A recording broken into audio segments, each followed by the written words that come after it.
Hello, I am so glad to meet you here. For those of us in the United States, we are celebrating Memorial Day. So I hope you're having fun on this Memorial Day weekend.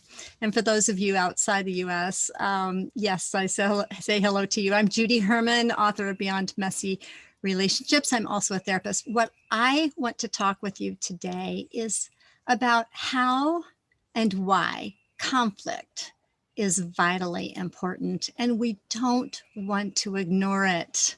Okay, some of us, we will avoid it at all costs because it just doesn't feel emotionally safe.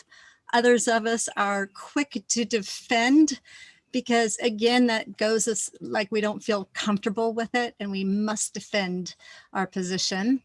And others of us just like live with it, right? And here's how I see conflict and anything that rises up in you over conflict. It's kind of like my guitar, right? And this is what actually I plan on doing sometime today. But our lives are like a guitar, right?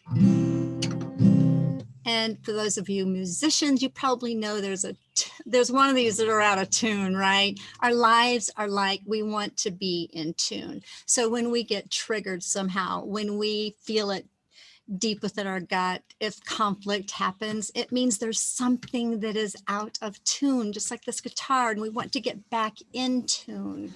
So let me just share with you a couple things for you to really know about conflict. Conflict is absolutely necessary because what it does, it has the potential, that is, for us to get to know what our blind spots are.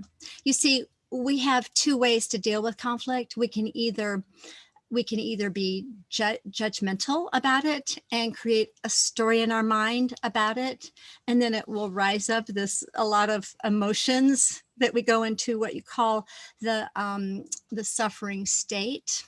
Or we can, and when we are there, when we're in the suffering state, which is like, we're feeling anxious, we're feeling depressed, we're feeling anything, like any emotion that we don't want to feel. We call them the feelings that we don't want to feel. We put labels on them, right? We put labels like, oh, those are negative feelings, and we don't want to feel that, and it feels like we're out of tune. Well, what we need to do, because the brain cannot hold both judgment and curiosity at the same time. So when we do go into that state, if we can just ask ourselves, what is the truth? What is the true story? Because what happens is an incident will happen, such as, an example, somebody will say something and it just doesn't sound right. It's just like, oh, that's so not true. And we rise up. And maybe it's a conflict with your spouse. Maybe it's a conflict with your girlfriend, like, okay, you wanted to go to this restaurant instead of that restaurant, and I hate this, and negativity or whatever. And we want to judge that, right? But if we can get to the point where what is the truth? And so an example is a story will happen. Maybe someone will cut you off in a conversation. They had to just hang up the phone right away. And you're going to make a judgment about that. Well, that was rude. They really didn't want to talk to me anyway. And how could they do blah, blah, blah, blah, blah. And then we create a story about it.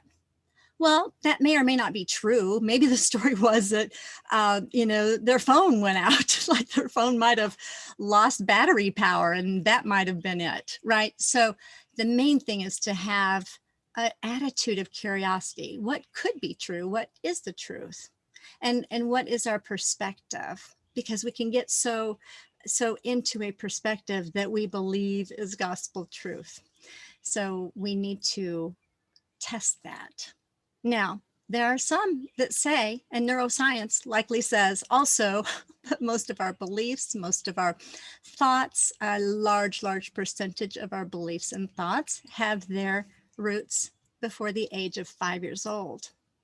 And I've seen that with couples, right? The things that they deal with in their conflicts are not really just between the two of them, but they're about things that happened before they were even 9 years old, right? But so, yes, so if that is true and our thoughts have been established and our beliefs have been established and they're not really, our thoughts are just automatic.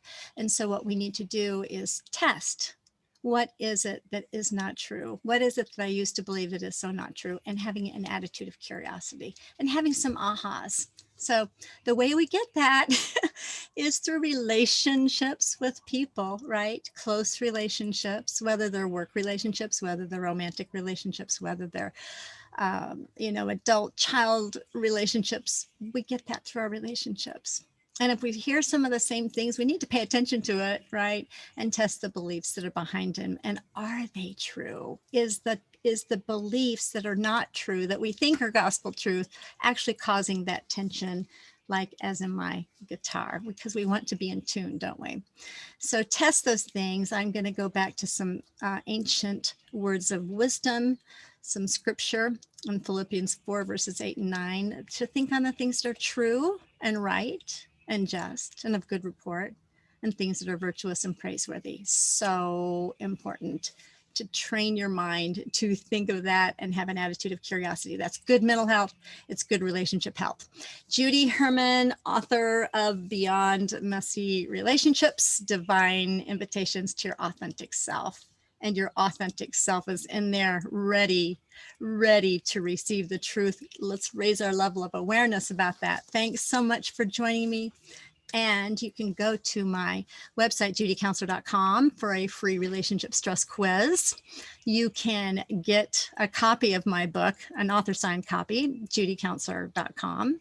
And then also you can ask a question. But the main thing is that you check out, how do you feel? What is true? What's the conflict? What can we make sense of? And how can we grow in our perspective? Okay, so thanks so much for joining me, and I hope you have an amazing day. And if you play music, get those notes in tune, all right, and get your life in tune. Thanks so much. Bye-bye.